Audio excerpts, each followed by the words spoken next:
right now, good evening, and good morning. It depends on the time zone where you are watching us right now.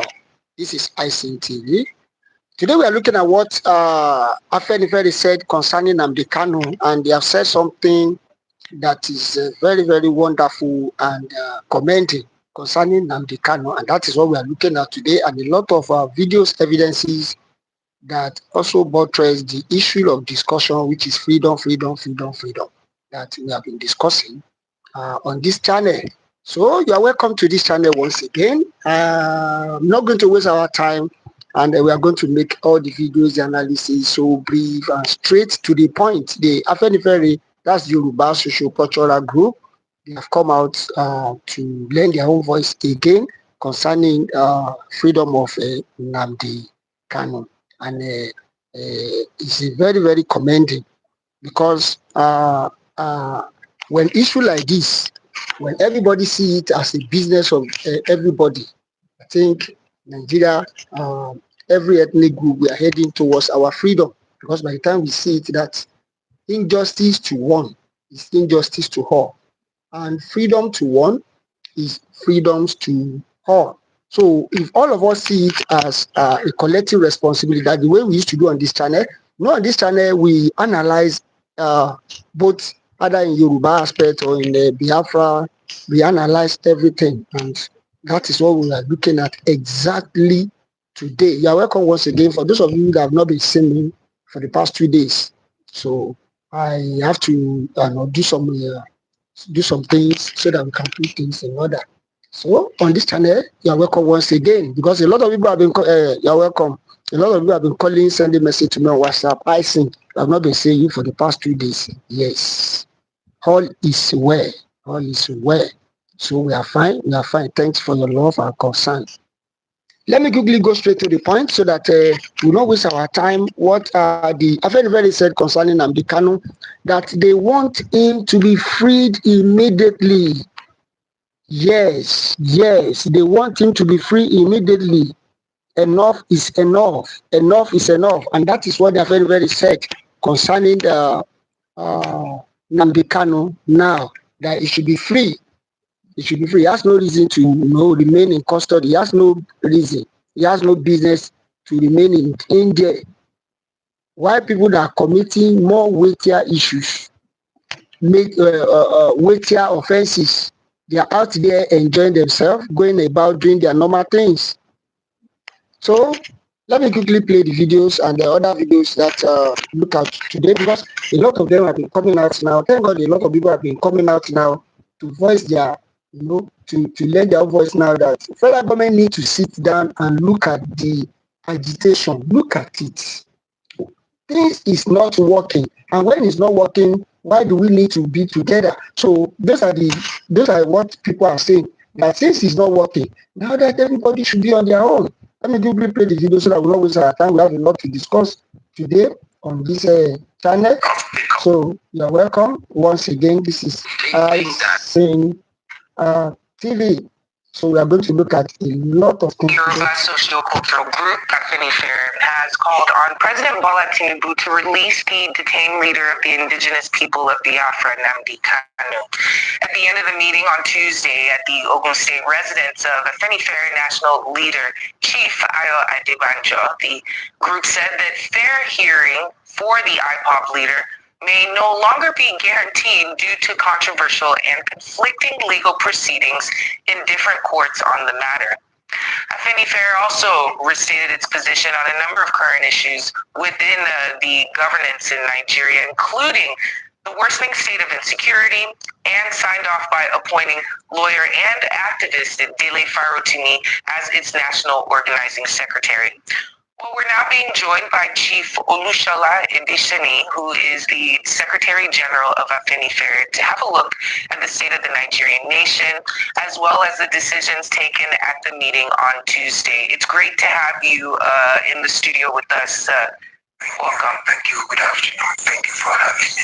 So it seems many things came out of this meeting that happened, but let's take them one by one. First of all, the calling for the release of Nnamdi Kanu. what should we make of the timing of this calling, seeing as he's been in detention for quite a while and battling his legal troubles? What is it that right now, what happened? What transpired? Well, like you said, we discussed quite a number of issues bordering on the state of the nation. And there is no doubt that issues of, security, national reconciliation, and all of that at this critical time is very important. And we see the issue of Nnamdi Kanu, the release of Nnamdi Kanu, as such that could bring about national reconciliation. We actually do not want it to be seen as a political issue. Any moment from now, maybe in the next 6 months or thereabouts, you will see politicians begin to discuss 2027 and thereabouts. And so we feel that it is very important at this time that there is no way you will discuss issue of security in this country, issue of national reconciliation, issue of southeast of Nigeria without the issue of Nnamdi Kanu. So we feel that, yes, there is no useful purpose for his detention. The detaining Nnamdi Kanu up till now will not serve Nigeria any useful purpose. By releasing him will go a long way, to calm down the free nerves in the country, and for us to have, in Nigeria, everybody at least will have a better sense of belonging. I very just feel at this time that there is no need for federal government continuing to do that. How will he know whether there was any need to have even detained him in the first place, particularly for this long? Looking at the federal government's body language, and its, should I say, inaction regarding this matter, so far, because several groups have also called for his release. What makes you, or should I say, are you optimistic that the federal government will listen to this call from Afenifere? Well, you see, Afenifere looks at things from the objective point of view at a particular time in the history of our nation. And we are not doing it for the first time. If you cast your mind back to sometime 1981, in faraway northeast Nigeria, and when Shugaba was deported, and the federal government suddenly brought him a Cameroonian and deported him, is it a Cameroonian or a Chadian, and deported him from Nigeria. Afenifere then, still under the leadership of Chief Obafemi Awolowo, rose to the occasion. It is not a matter of whether we are optimistic or not. It is a question of, is it just, is it right, what we are asking, is it appropriate? And so it is for us to make our own demand, to advise government, and it is for government to take its own decision. Fair enough. And we also know that during the meeting, the Barrister Dele Farotimi was appointed the new National Organizing Secretary. This is in light, of course, of the back and forth that happened with Afe Babalola and the case against Dele Farotimi. Now it seems that he's been embraced with warm arms. Could you speak a little bit on the implications of such, and also the relationship with Mr. Farotimi? Well, I was here sometimes during your morning show when I had the opportunity of visiting Dele Farotimi and Chief Afe Babalola in company with His Excellency Peter Obi to Abe-Ekiti. The appointment yesterday has nothing, absolutely nothing to do with the Chief Afe Babalola's issue, which, thank God, all is well now, that ends well. Dele Farotimi is a member of the Afenifere, as a matter of fact, of his national caucus. And what transpired yesterday was not an appointment, it was an approval of an appointment. The appointment had come before the National Executive for quite a while, but the general meeting had not come up for the purpose of approving the appointment. So what happened yesterday? The appointment was not just done yesterday, it was the approval of the appointment that had been sent forth by the National Executive Committee of the party, of the organization. Now, I'd like talk a bit about the state of the nation, which will, I'm sure, form the crux of what you discussed. Now, so that we'll not waste our time on that, because I have a lot of issues to discuss today. We have a lot of videos also to watch today on this show. They are very, as we all know them. They are Yoruba, socio-cultural group, and which is when we are talking about powerful group in Southwest, they are very powerful. Yes, very powerful, very powerful. And what they are trying to do is that they want peace.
They want government to thank you.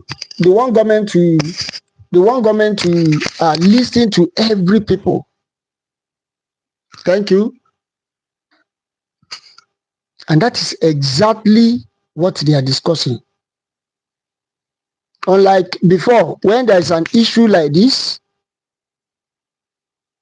a lot of people will, okay, thank you, sir. A lot of people will come up and say, that is, it does not concern them. But now everybody is speaking up now. And that is how it's supposed to be. Because if we all keep quiet and see, for now, we are still all Nigeria. For now. So it is inside this Nigeria that every tribe will discuss their own exits. Whether we are to remain, whether we are to stay. You remember some video I played some months ago, where very also they were talking about the way things, in Nigeria. Even if you listen to this video to the end, you will see the way what they are saying, what they are talking, what they said about the present situation in Nigeria, that the federal government should listen to every tribe. Listen. Some tribes should not feel superior. They will not say, we are the one that are superior than others. When they are doing something, they want everything to be at their own benefit. They don't have nothing to contribute, but they want to be benefiting from others. Nothing to bring to the table, but they are ready to take something away from the table. And that is why everybody, they are saying that there is no reason why you need to lock somebody up. There is no reason. There is no reason why you need to lock Nnamdi Kanu, and some people are moving freely all around. Even a lot of things that Garulos and others that they have said concerning Nigeria that warrant them to be in jail by now. But nobody is saying that. Nobody is asking them. Nobody is saying anything. They just see that, leave them. They are talking rubbish. They are talking rubbish, and they are taking steps every day. Look at what is happening in the Southwest now. Look at what is happening. Because when we talk, sometimes a lot of people say they leave them. They are just talking rubbish. They can't do anything. They cannot do anything. But gradually they are integrating their system into Southwest. Virtually all the states in Southwest. The other time, Gani Adam was shouting that all the states, as in one state, they discover about how many bandit camp. The other time, like 2 days ago, now Ogun State also, they were shouting about Sharia.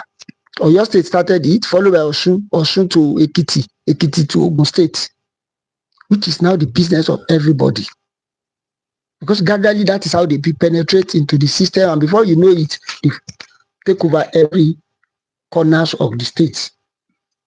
And from there, the whole Southwest will be captured. So everybody is now talking now, and that is good. The way we have been saying it on this channel, everybody is now seeing it that this is the business of everybody. Like I said the other time, I said injustice to one is to all. So all of us will see it as if now this man must be free. We have to free him. Because what you're accusing him that he did, some people are still doing it, but nobody is talking. Of takeoff is, if it's not working, what do you do? How do you really want? The point really is that Nigeria is a nation that is not working, and everybody can appreciate that it's not working. The point of takeoff is, if it's not working, what do you do? How do you really want a country? You see, God is wonderful. Now, Senator Barry became on national Okay, TV. let me play the full video so that They think that we didn't have a proper... I'm coming. I want to play the full video so that we can listen to what he said concerning Nigeria and They think that we didn't have a properly defined manual in terms of where we're coming from. As such, we seem to be wobbling, trying to achieve the big target such that everybody kind of did thumb their chest and say, for this green white flag, I stand. Did you share the same view that we don't seem to have it properly cut out from the start? Well, when people look at taking a discussion on Nigeria, everybody will look at it from their own perspective. And some people will say, let's go all the way back to when the British came.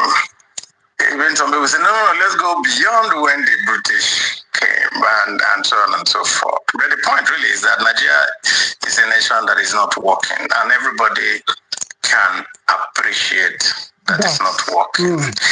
The point of takeoff is, if it's not working, what do you do? How do you really want a country? Do you want a federation? Do you want what we have today, which is a unitary government? Unitary? Yes, we have a unitary government that is that is covered by something called a federation, but we know that that is not true. Essentially, if you're a federation, that means that you're all contributing. But what we have is not a federation in which everybody is contributing. We have a federation in which a few people are contributing and the rest are sharing federation. We just sit down there to share. And that's why you have talks about devolution of power, restructuring, and so on and so forth. And I can tell you this, to bring it very clear. Sometime in the, I think in the 7th Senate, and the 8th Senate, we had a debate on devolution of power in order to amend the Constitution. And while we were having that discussion, we also had a vote. And the vote for devolution of power failed. And it failed principally because some of our colleagues from certain sections of the country felt that they will lose if devolution of power goes on. And after that vote, I had a discussion with a former governor of one of the northern states. And I sat with him and I said to him, I really need to know why you're so much against devolution of power. Because it will also affect you positively. And he told me, said, every month I have asked governor. We used to come to Abuja to get allocation of funds from the federal purse. If that is removed, my state will collapse because we cannot generate what will give us the funding to be able to run the state. And that gives you an idea of how the federation is run. I didn't blame him. What I blamed was the fact that we had, by either choice or happenstance, found ourselves in a situation in which nobody thinks outside the box. Nobody tries to say, how do I wean myself from this? With apologies, he called it a feeding bottle structure. Is it a function of the system of government we are running, or it's just the way we are? Because, you would also recall, as many would, that in the First Republic, the different regions were economically vibrant, and they didn't have to depend on the center for anything. Well, sometimes you can do something you think is good, and you will end up taking it to a situation where it is no longer viable. At the point at which Gowon needed to win the war, and that's when they created the 12-state structure. Subsequently, after the 12-state structure, because each of those states was still viable on its own, then every other military regime that came tried to appease maybe constituents, elements within the country and all that, and continue dividing and creating entities. And now we find that entities are just not viable. And so each entity now has to wait to go cap in hand every month to be able to have sustenance to service the bloated structures. It's not that it can't work. It is that when you get used, and that's why we use the simile of feeding bottle. When you get used to just living off something, then you are no longer willing to work, motivated, let's just say, to work for yourself.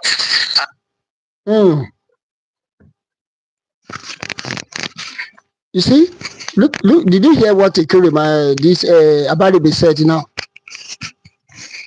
Because they are used to free food, and that is the problem. When they raised the issue of tax, all of them, they came out, they were shouting, yeah, the tax will not favor the North. Why? Why is tax not going to favor the North? Even the South and the East and all other tribes too, they know that the tax is not really helpful. But at least, Ọ̀run yábọ̀ ni, like Yoruba proverb, Ọ̀run yábọ̀ ni, is not, kì í sọ̀rọ̀ ẹnìkan. So, but the Northern now, they came and said, no, we don't want it because the tax is mainly to attack the North. But when they are sharing allocation, look at those states that cannot even produce anything to the table. They are not bringing anything to the federal government. They are also sharing allocation, and they are happy with that. They are happy with that, and that is why they don't want Nigeria to break. And those of us that they are looting our own resources, we still keep we keep quiet as if all is well.